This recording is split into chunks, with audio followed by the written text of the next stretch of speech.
Hello, everyone, and welcome to ADC Sports Dallas Primetime. Tonight, we will talk about Jayron Kearse getting paid by the Cowboys. He's coming back for the 2022 season. Cowboys Nation is and should be, frankly, excited. We'll talk about why it's a bigger deal than it appears. And then we'll take a look at how the Cowboys to-do list looks after this move. After bringing back Jayron Kearse, what is next for the Cowboys? We are officially 1 week into the offseason. If we are thinking about the start of the offseason as a start of free agency. So we are 1 week in. We will talk about that. And as every Monday, we will have Mock Draft Monday. We will take a look at an interesting simulation for the Cowboys and a great defensive prospect in that mock draft. So shout out to the YouTube chat, the Facebook chat. Thank you for being here. Make sure, as always, to hit the like button, share the show, and let's start this officially. Here we go. What is up, Danny, Charlene? Let's see, Tito, Chris, Graham over at YouTube, Gregory, Tommy, Bruce, all of you guys.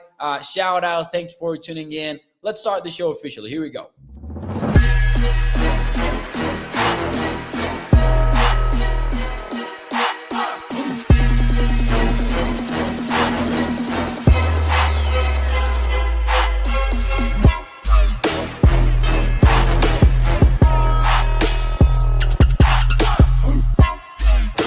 Hello, everyone, and welcome to ADC Sports Dallas Primetime. I'm your host, Mauricio Rodríguez. As always, the show is brought to you by our friends over at freemanhyundai.com. We will talk more about them and the ride of the week in just a few moments here in the show. But as always, reminding you to hit the like button. We are live Sunday through Thursday night at 8 p.m. Central here on Dallas On Demand Sports Talk Network, with a lot more content coming your way throughout the entire offseason. Make sure that you check out adcsports.com/Dallas. The Cowboys are bringing back Jayron Kearse. It happened. Guys, I was worried. I was officially nervous that it was not going to happen. It took them a while, but now it is done.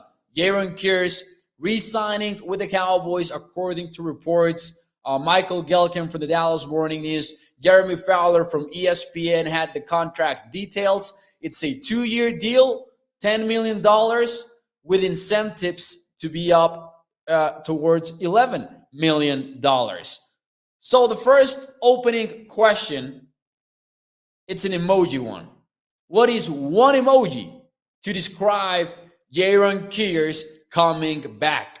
What is one emoji to describe that? Woody, I agree. He says, so glad to see Kearse has signed.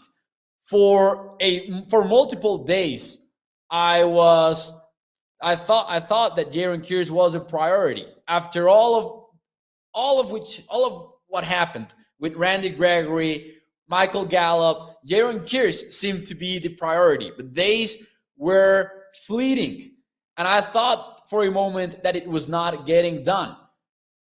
Matthew Villegas, thank you for your comment and your donation, saying sorry about yesterday. Hey, Matthew, don't worry, man. I know.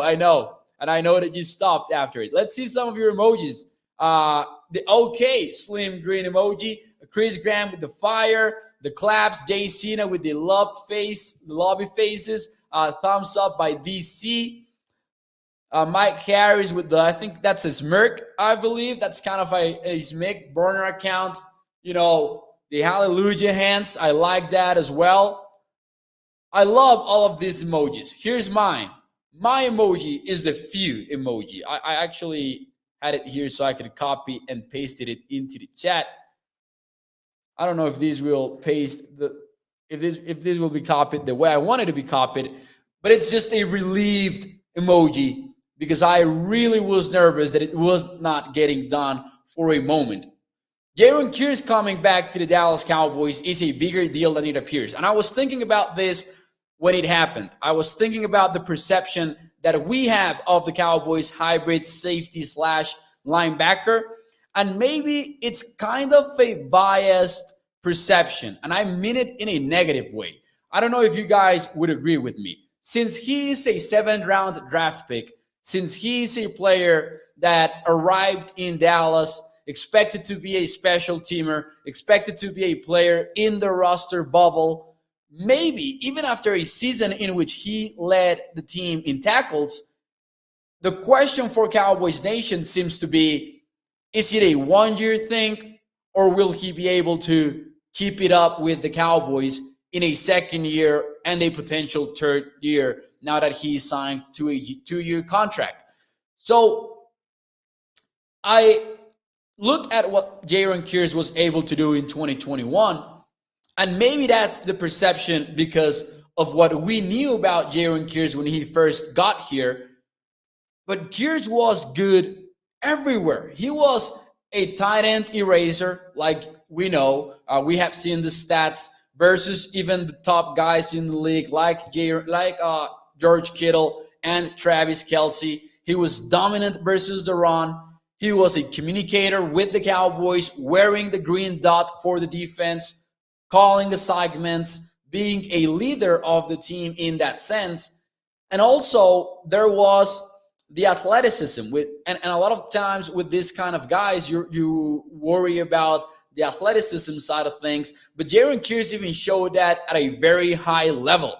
He had the plays in which he was, pursuing the running back from the backside of the play, making the athletic tackle. You had the interception versus the Saints, the play that didn't count versus the Chargers, but you had a lot of examples of Jayron Kearse performing at a very high level. So even though I think that we look at Jayron Kearse from a biased point of view, in which we ask ourselves, was it a one-year wonder season for Jayron Kearse? I think that if we are being fair, this is a great re-sign by the Cowboys, because we know how much he did for this defense in 2021. We know the stats.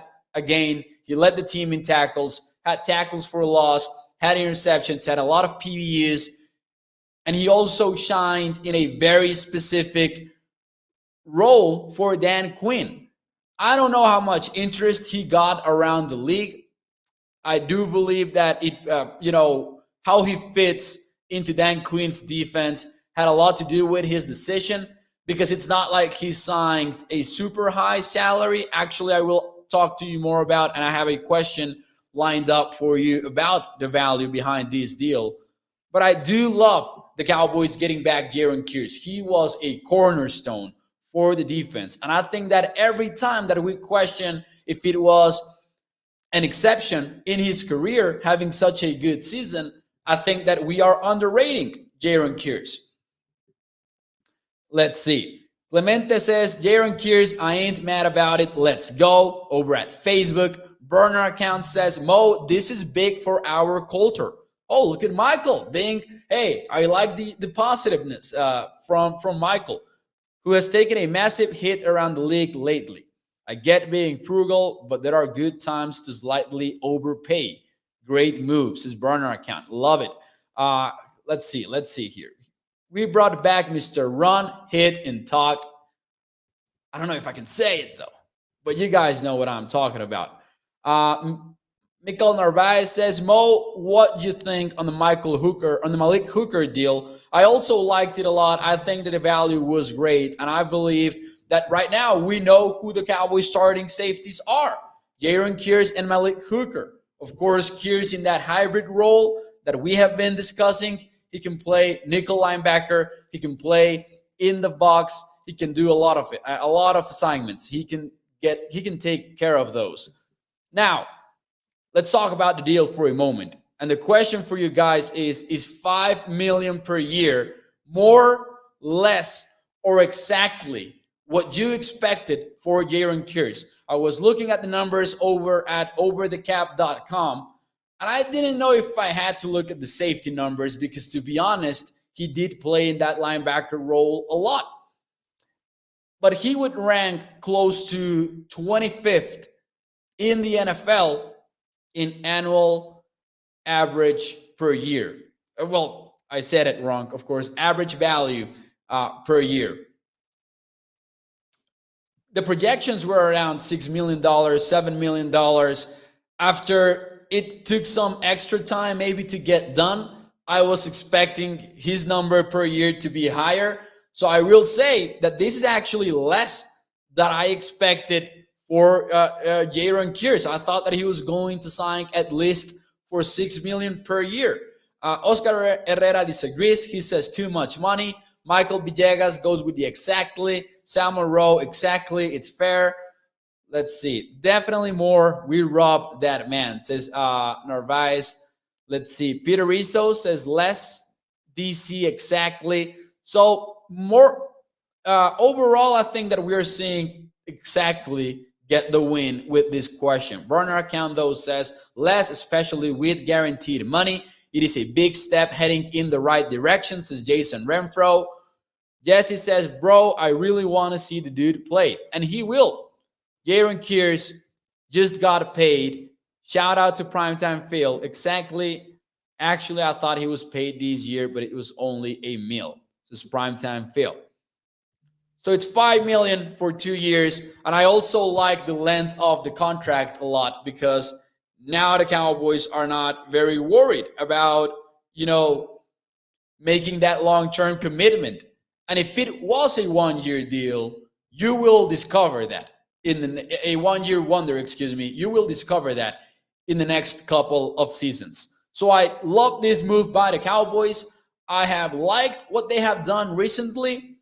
You guys know that at first we didn't like what was going on with the Cowboys. I still don't like a lot of the first moves that they made in the offseason, but I have liked their recent outside free agent signings, like getting James Washington, and I'm higher on James Washington than most. The Dante Fowler signing, I think it's a solid one.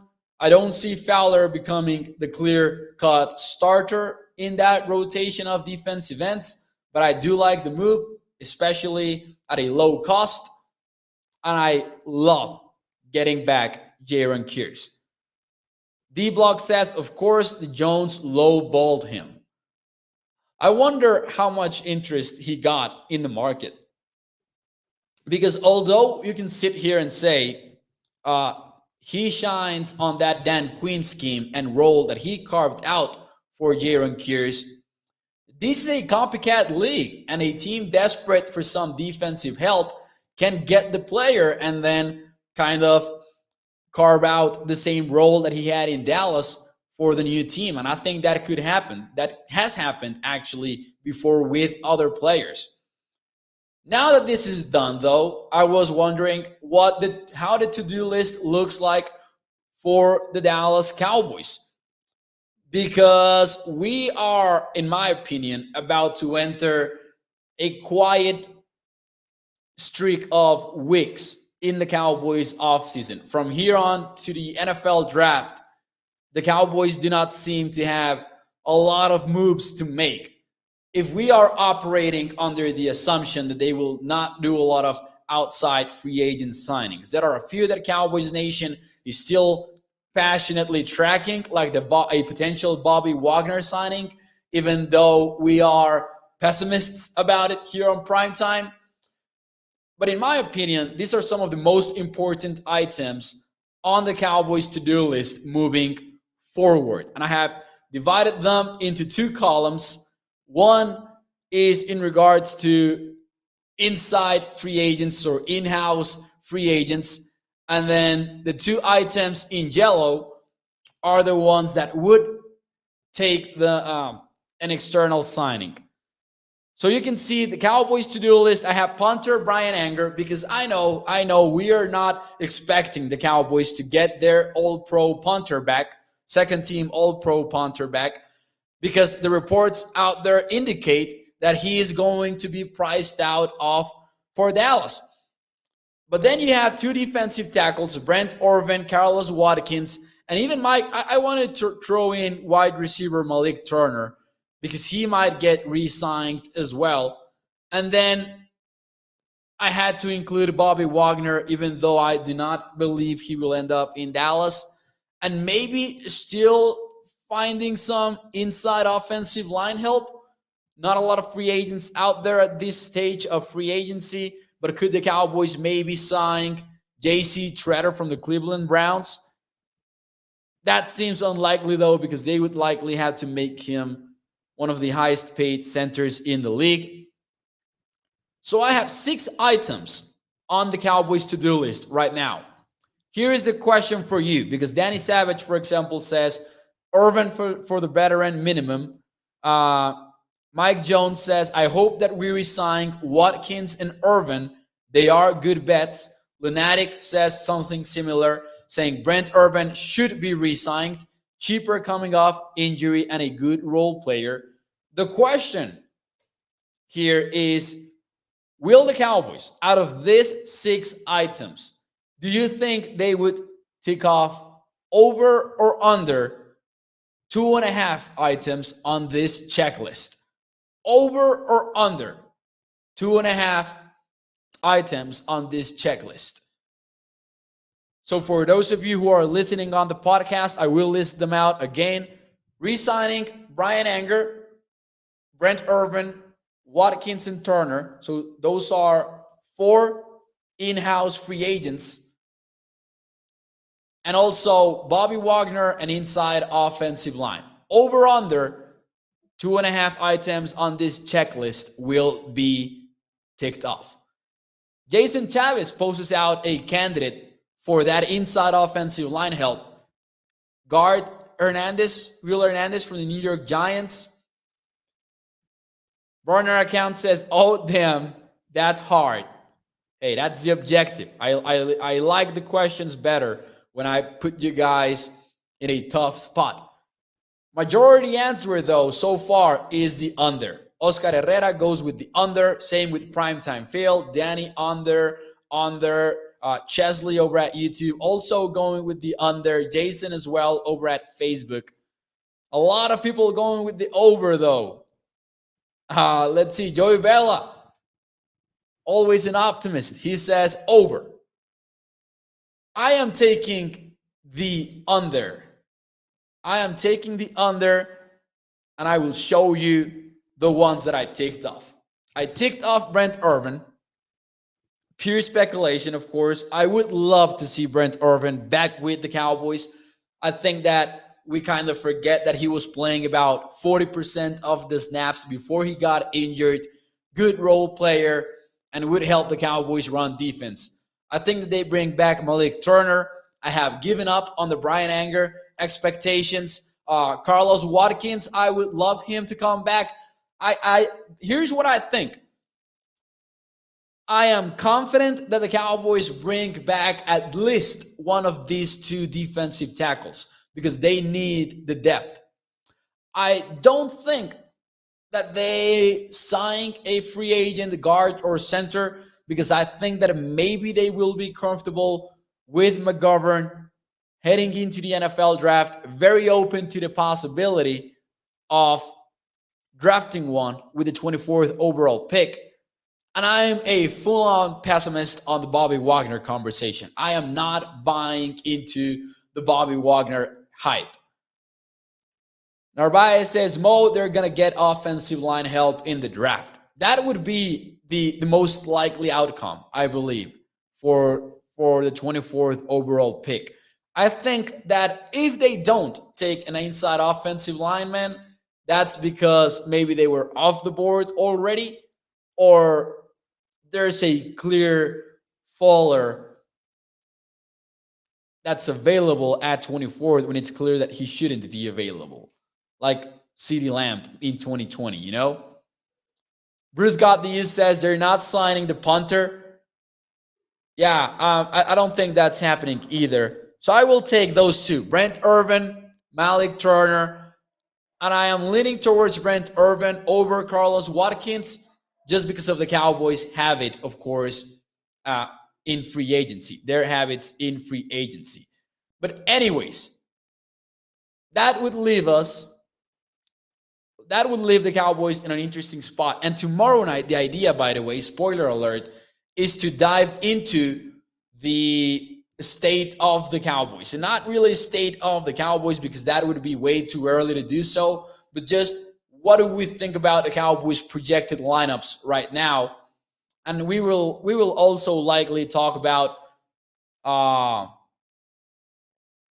about Chris Nagar, the Cowboys kicker, because I've been wanting to talk about it for a while now, but there have been a lot of news for the Dallas Cowboys. Let's see some of your questions here, your comments here, though.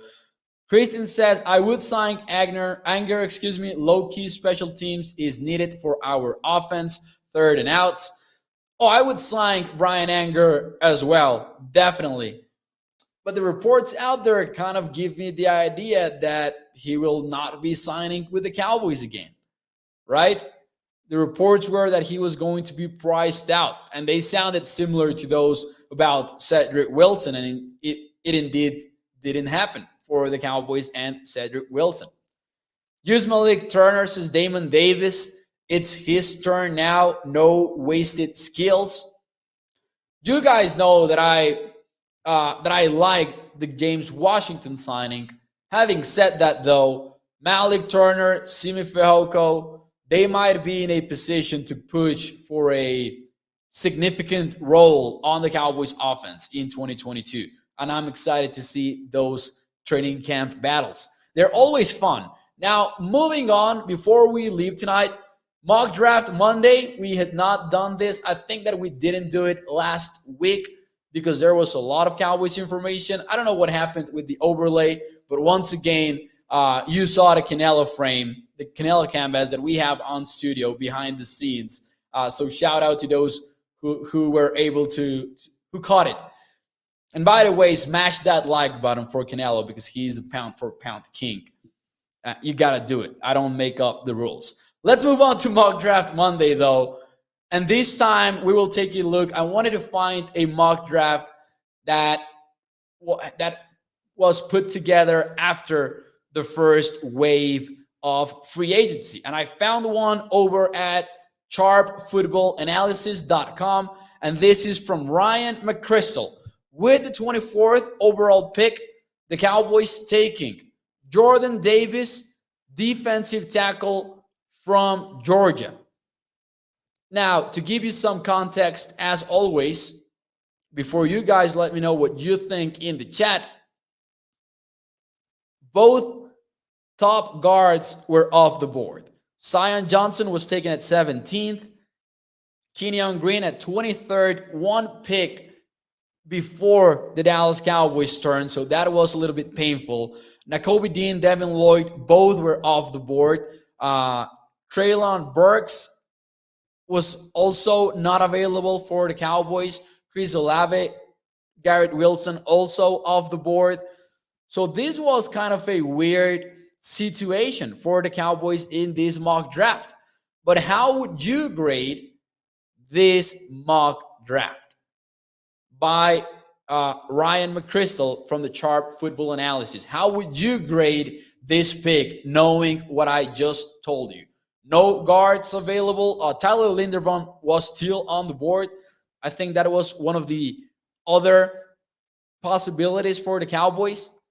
David Ojabo, who I know some are concerned about him.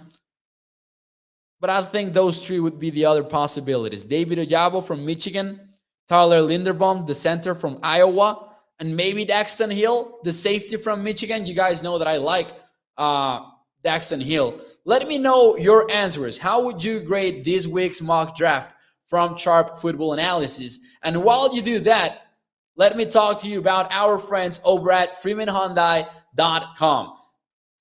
The ride of the week is a 2022 Hyundai Kona.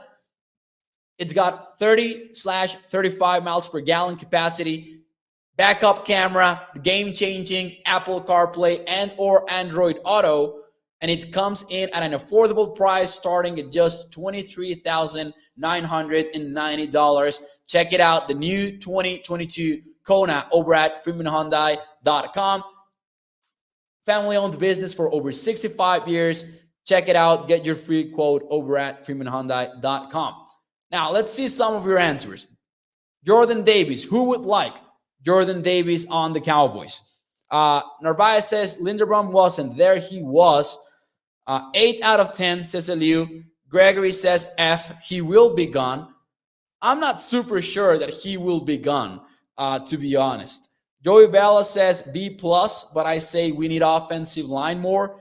Jordan Davis could very well be available at 24th because some are concerned about how he projects as a pass rusher. So if you look at Jordan Davis scouting reports, a lot of people agree that he's that nose tackle that can really just take up a lot of space, maybe take care of two gaps in the trenches, and try to take up space in the defensive line. But he isn't seen as a premium pass rusher. Some are concerned about his pad level as well. I know that in his latest rankings, Dane Brugler ranked him as the 28th best overall prospect. So he could very well be available. Jordan Davis will be in play for the Cowboys with this pick. Michael says, I don't care about pass rush. Just eat space and stop the run, especially when you're going to be working with linebackers like Micah Parsons and Jabril Cox. If you can make the reads a little bit cleaner for them, such athletes, I think, would be very well positioned to make plays with Jordan Davis taking up that space on the front row. Burner account says, Mo, who was the last quality one tech Dallas had? This is a tough one. Glover. Danny Savage says Glover. I think I like that answer. I liked Antoine Woods a lot, but I don't know if we can put him up as an example. But I did like Antoine Woods, but maybe he didn't do enough to be used as an example. But I do like Glover as the answer.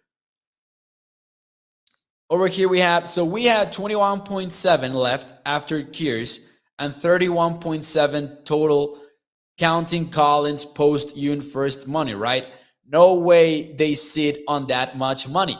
And this is a very good question, and we kind of went over this, what was it, last Thursday night, I believe. And I agree that maybe the Cowboys do not sit on that much money, but it could happen. The possibilities, in my opinion, are them maybe trying to reach a contract extension with Terrence Steele. If they like him so much, I wouldn't rule that out.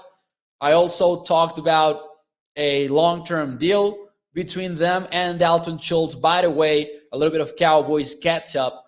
Dalton Schultz signed his franchise tag already, according to Phil Yates from ESPN. And also, they could very well carry over the remaining cap space over to 23 because they, in my opinion, seem to be getting ready to invest in a lot of these players and lock them up with long-term extensions in 23, right? Because the 2024 free agency class for the Cowboys is a heavy one. So maybe they want to take care of some of the guys before 2024 comes around. Burner account says, were you even alive when Dallas had Glover on this team? Facebook wasn't even a thing when that happened. LOL. It's been a while. It's been a while, Burner account. That is for sure. Kristen says, I'm happy for Captain Kearse, though coming back, he was huge for us. That was big for the Cowboys. Jayron Kearse being on this defense, as I was saying earlier, that's just a big move because we cannot underrate it. We cannot underrate how Kearse impacted this defense. On versus the run, blanketing tight ends, communicating, which I think might be the most overlooked aspect of Jayron Kearse on the Cowboys defense. The fact that he wore that green dot and communicated the assignments for defense. That might be his most overlooked, asset after the 2021 season. Anyways, good talking to you guys. I think this will be it for tonight, though. Let me see some more of your questions and comments here. Michael says they are saving money to start signing guys next year. That is what I believe as well. So when I talked about a low-key rebuild, I wasn't really thinking about tearing it all down, but I do believe the Cowboys want to be on a healthy cap situation when the time comes in 2023 and 2024. I'm not saying that I agree with it. I'm not saying that I like the plan. I think that's what they're doing, though. You could still sign Wagner for 14 to 16 million and have 20 million left. Just do it.